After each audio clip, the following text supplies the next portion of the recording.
Banger after banger.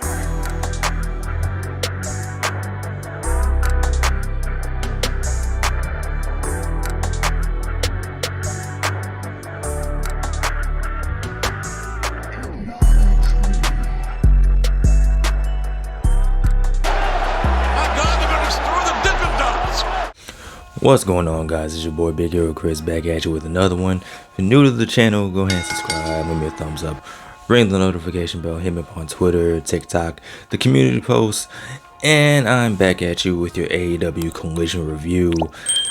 Oof, man, what a show, what a show, what a show. I'm kind of mixed on this show, man. The main event definitely was worth it. There was a lot of stuff that happened during the show, but there's some stuff I do gotta talk about as well, but we're gonna get into that in this video. Let's just go ahead and kick it off with the opening contest, and that was between Switchblade Jay White, the holder of the AEW Championship, taking on AR Fox. And I'm pretty sure I didn't think we would see AR Fox ever again. Man, this man went from being in the Mogul Embassy to, I guess, kind of like hanging out with Darby Allin a little bit to just like dropping off that whole entire storyline altogether. Like, ever since, what was it, All In, or a little bit before All In, we haven't really seen much from AR Fox, and that kind of sucks because AR Fox is indeed a very talented wrestler, but you know, he did what he did. He screwed up a little bit. He kind of screwed himself over in that sense, but it still sucks that we don't see AR Fox that much. And this match was good, man. It was a good match. You had the Bullet Club out there. You had the Bang Bang Gang, Card Blade, the Ass Boys, Juicy Juice, you know, out there, you know, just doing all types of weird stuff, causing all types of shenanigans. Switchblade Jay White ended up getting the win. And the whole time I'm watching this match, I'm thinking, all right, so the main event is between MJF and Kenny Omega for the AEW Championship. I'm like, how come MJF doesn't just run down during the match and just steal his belt back when nobody's looking? And apparently MJF must be a mind reader because he actually tried it. He actually got his hands on the belt. He came out with a hoodie and he actually got the belt, but somehow Jay White got it. And I'm like, you had it, man. You had the belt. And Nigel McGuinness was hilarious on commentary because he's like, oh, he's a thief. I'm like, it's his belt. Like, this isn't some OJ stuff where he's trying to steal his stuff back. Like, that's his actual belt. But, you know, whatever it is, what it is. And then after this match, we had one of 3 squash matches. This was between the Ass Boys and the boys for Dalton Castle. It was a quick match, man. I don't even know which boy is which, but they lost to the Ass Boys. And yeah, one of 3 squash matches. I'll talk about this a little bit more later. But yeah, but before this match, that you had a backstage segment with the Acclaim, and they were talking about how next week is 69 Day, and you had Max Caster being weird about MJF, and he got catfish because he thought he was talking to MJF, but it was a MJF ripoff or a clone or whatever, a fake MJF profile. It is probably hot. Why do I have this jacket on? It was a fake MJF. And this whole thing with the Acclaim and MJF, I don't really care for it too much. I mean, I'm pretty sure somebody likes it. It's just not for me, man. Max Caster is being really weird. These are your trios tag team champions. I'm like, yo, they don't need the belts to do this. If they want to be the Acclaim, they don't really need the belts to, you know, do this, because who are they gonna end up facing at Full Gear for those trios championships? I don't know, but it's weird and I don't like it. So Ryan Nemeth was here. A wild Ryan Nemeth appeared. He was talking to Lexi Nair. He said he had a big surprise. He said he's been doing big things in Hollywood. He had a commercial. He was doing voiceovers for grocery stores, and he said it's time for him to level up. So he tried to, you know, enlist the services of one CJ Perry, who's being a manager extraordinaire. He went to go knock on the door, and surprise, Miro answered it and proceeded to murder this man. So I'm pretty sure we will never see Ryan Nemeth ever again. So after this, we had a Fright Night Fight, I think it was called. Pretty much a anything goes match. AEW Women's Championship, Hikaru Shida taking on Abadon. And Abadon wrestled on Rampage. She was in a fatal 4-way to determine who would be the number 1 contender, and surprise, it was her. And going into this match, I was like, whatever. But it was actually a whole lot of fun, man. It was really anything goes.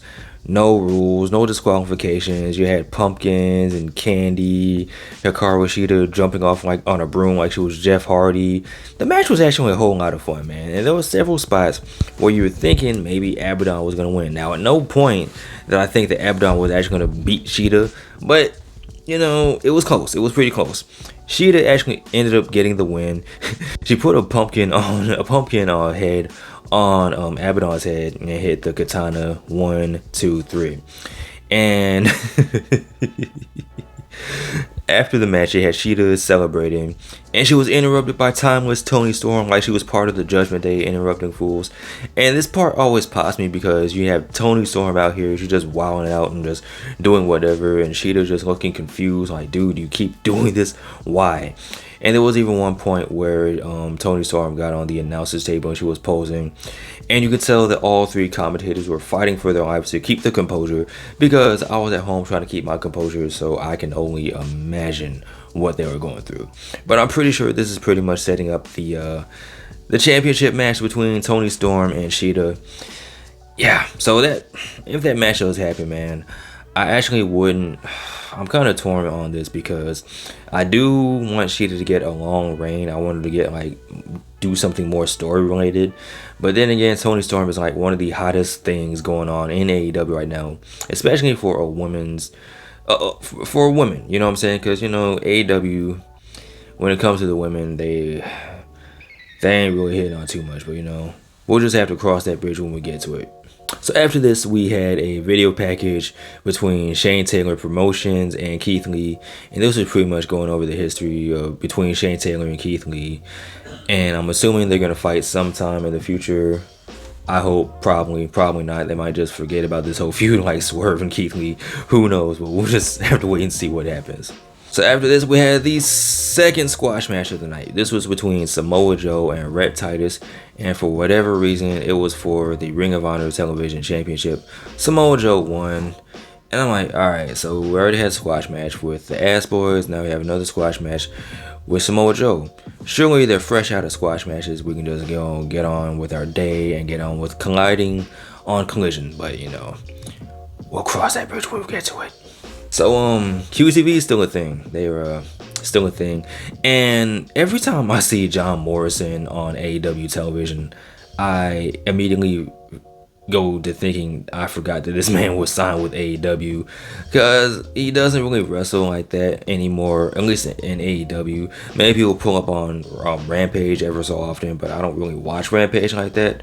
So it's easy to forget that Johnny Mundo, Johnny Television, Johnny Nitro, Johnny Impact, Johnny what the fuck ever is signed with this company, because he rarely does anything, and when he does do something, it's with QTV. Speaking of QTV, yeah, QT Marshall saying that he's scouting all the luchadors across, you know, AEW. So I kind of tuned out because I don't care about QTV, except for what's her name? She's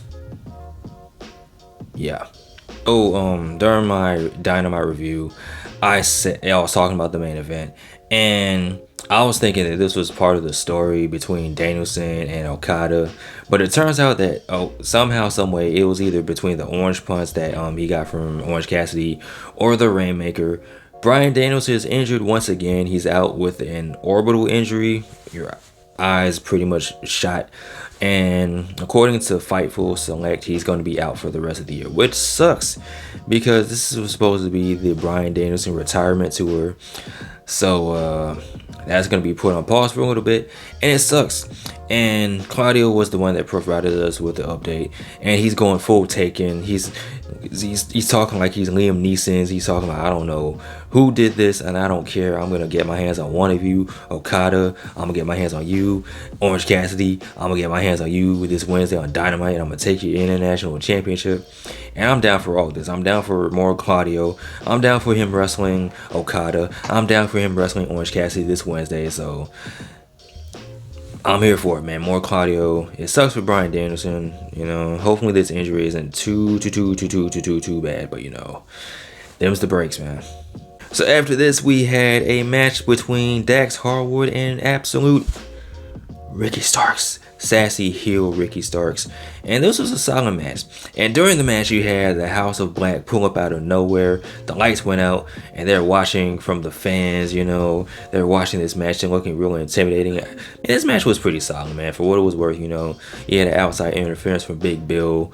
You had pile drivers and Ricky Starks doing that thing where he's like the Undertaker, but he's doing it very sassy, like he's like dancing and gyrating and moving his hips. So that's always pretty fun to see. Ricky Starks ended up getting the win with a pile driver, right? And then after the match, the lights go out again, and now the House of Black's in the ring. And then you see Julia Hart. She's back from her honeymoon. She's back from her wedding. So I'm like, okay, what's going on with the House of Black? And then LFI makes their return. And then they start fighting with the House of Black. And then Ricky Starks and Big Bill, they leave. But, there's a big brawl. So LFI is back. And it's looking like they're baby faces. And the whole time I'm thinking, like, yo, what's going to happen with LFI and Andrade? And, after this, we did have a backstage segment with Andrade. Because Lexi Nair was asking him about his about CJ Perry wanted to be his manager, and he had the return of LFI, and Andrade pretty much said that he's a businessman and he pretty much minds his own business. My guy. And then after this, we had another backstage segment between Chris Statlander, Willow, and Sky Blue, and the whole poisoning lore is continuing. You have two different people, two different type of people. You have Willow Nightingale, who's like the nicest, greatest person ever, who everybody likes, and who's like the overall good person. But you do see the little eye, her eye turning black. And then you go to Sky Blue. She's like more emo. She's more aggressive. She's wearing black more. She has on black chucks, and her eye is just jacked up, right? So I'm assuming what's gonna happen is you have Willow like fighting the evil, while Sky Blue's more giving into it, and she's probably gonna join up with Julia Hart in the House of Black. So that might be a thing going forward. And then you also had Chris Statlander there, so I don't know if this is gonna lead to a match between the three of them or the two of them. I don't know what's going on, but it is cool to see what's going on with them. It will be even more cool if we saw more than one women's match on an episode of Collision, on an episode of Dynamite, but instead we're getting more squash matches. So how earlier I said I want to see more Claudio. I do. However, this was the third squash match on this show, man. It was Claudio Castagnoli taking on some dude named Hot Sauce. Who is Hot Sauce? You already had Claudio do a backstage segment talking about what he's going to do to Okada and Orange Cassidy. You didn't need him to have another squash match. If you want to have so many squash matches, you could have had Athena on the show. She could have squashed somebody. You could have had Chris Statlander on the show. She could have squashed somebody. Apparently, they don't have anything creative for Thunder Rosa, even though she had to give up her championship, and she never lost it. She never got beat for it. I mean, the creative is right there, but I don't know. I don't know, man. I don't know. But one thing I do know is the main event between MJF and Kenny, by God Omega, the god of professional wrestling. Better than Gotch, better than Hackenschmidt, the best bout machine, taking on the devil himself. Whew. What a match this was, man. I was looking forward to this match ever since it was announced. I was at work thinking about it. I was at home thinking about it. And this match definitely delivered, man. It was good. It was solid. There was like flips and table spots. The only thing was that table spot, because I'm like, that should have been a disqualification. But referee's discretion or whatever, I don't know. But you take that out, and you take out the fact that Don Callis had to interfere. He's coming out with the screwdriver. He's trying to screw over Kenny Omega. But that didn't work, Fuck, MJF hit some type of flip-de-doo over the top rope. I'm like, what is going on? You had pile drivers. You had MJF hitting the Panama Sunrise, paying homage to his buddy Adam Cole. So that was a beautiful thing to see. What a match. MJF won. He hit 2 heat seekers, got the 1, 2, 3. And then after the match, you had like several people watching him. It was like MJF versus the world, man. You had Wardlow watching, Powerhouse Hobbs was watching, who else? Samoa Joe, the Bullet Club. And it's like, yo. Whew.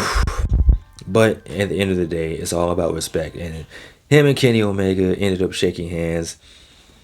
Friendship, sportsmanship. It's a beautiful thing. Beautiful match. So there you have it, man. There's my review for AEW Collision.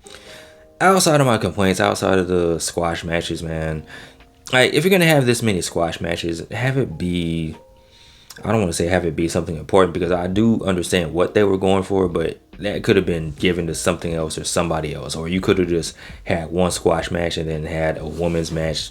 I don't know. So even though I had all my complaints, man, you still had the main event. You still had the return of LFI. You still had the fun women's match, man. So that does bump this up to an honorary W, man. This was an overall good show. Complaints aside, I enjoyed myself thoroughly. Yeah, but let me know what you guys think in the comment section below. What do you think about all these squash matches happening on Collision? Do you think that could have been time issued to something else or the women? Let me know in the comment section below. Also, let me know what you thought about the main event. Take care. Be easy. I'm out. Peace.